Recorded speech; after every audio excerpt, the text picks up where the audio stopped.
So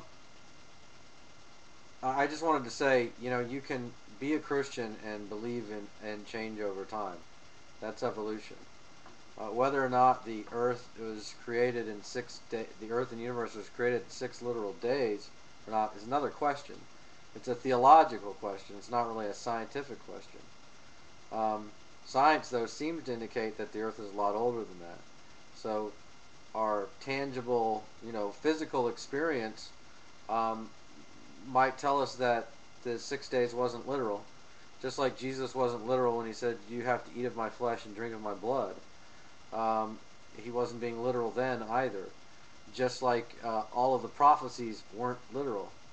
It doesn't have to be literal as far as Genesis is concerned. And evolution is just change over time. The problem evolutionists have is explaining the origin of digital information in biological code. They they don't have there isn't a natural explanation for DNA and the specific arrangement. It can't be explained in terms of the components that it's made up of, the arrangement of those molecules, which codes for all the proteins in life, even the proteins that help make DNA, help copy DNA, from one cell to another, and from one organism to another. In the case of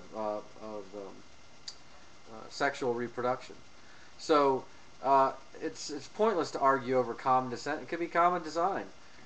God could have imbued the first human when they got there through the process of evolution with the soul or intelligence to recognize who they were, or God could have formed them literally out of the dust. I mean, I'm not going to put that past God, but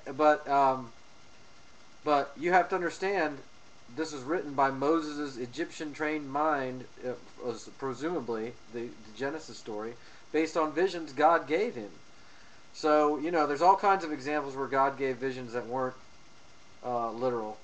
Most of the visions he gave weren't literal.